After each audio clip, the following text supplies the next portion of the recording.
Cognitive decline has an adverse effect on occupational performance. It hinders a person's ability to engage in activities of daily living, work, education, and leisure, which is why therapeutic interventions for cognitive decline are critical. Cognitive decline can result from acute health conditions or progressive diseases such as multiple sclerosis, Parkinson's disease, mental illness, physical or mental trauma, medication side effects, or age-related brain changes. Signs and symptoms of cognitive decline include memory loss, impaired problem-solving, impaired safety awareness, confusion, and/or increased need for processing. A randomized trial examined the relative effectiveness of primarily compensatory and primarily restorative cognitive interventions in a group of study participants who were experiencing early psychosis. The 56 study participants received either cognitive adaptation training, the compensatory intervention, or action-based cognitive remediation, the restorative intervention, for 4 months. The cognitive adaptation training intervention used environmental supports and weekly home visits to increase community function and provide compensatory strategies for cognitive difficulties. The action-based cognitive remediation involved computerized cognitive drills, practice exercises, goal setting, simulations, and behavioral activation. This study concluded that both cognitive adaptation training and action-based cognitive remediation hold promise as interventions for early intervention psychosis populations.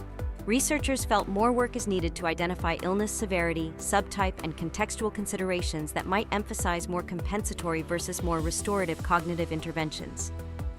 The use of compensation strategies is associated with higher levels of functioning in daily life among older adults.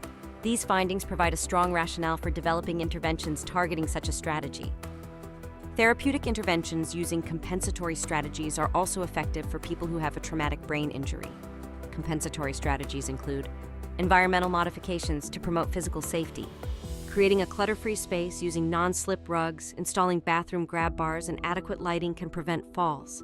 Labeling cabinets, drawers, and commonly used items with pictures or large text can help individuals locate objects independently.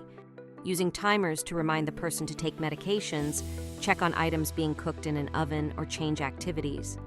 Creating a manageable routine and encouraging muscle memory to reduce the cognitive load of deciding what to do next. Teaching an activity the correct way instead of trial and error.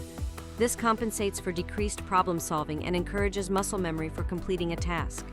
Using medication boxes to ensure the correct dosage is taken at the proper time. Using smartphone apps to assist with staying organized. A study published in JAMA Psychiatry showed cognitive remediation coupled with transcranial direct current stimulation effectively slows cognitive decline in older adults at risk of cognitive decline. These remediation techniques were found to be effective in older adults with remitted major depressive disorder with or without a mild cognitive impairment, and those at low genetic risk for Alzheimer's disease. The effects were more prominent in the remitted major depressive disorder, with or without mild cognitive impairment, than in the mild cognitive impairment without remitted major depressive disorder group. Cognitive decline poses significant challenges. It also presents opportunities for innovation and collaboration among healthcare professionals. Determining occupation engagement that supports cognitive strengths and provides opportunities to engage in activities to address cognitive decline. Therapeutic interventions for cognitive decline encompass strategies to support engagement in meaningful activities.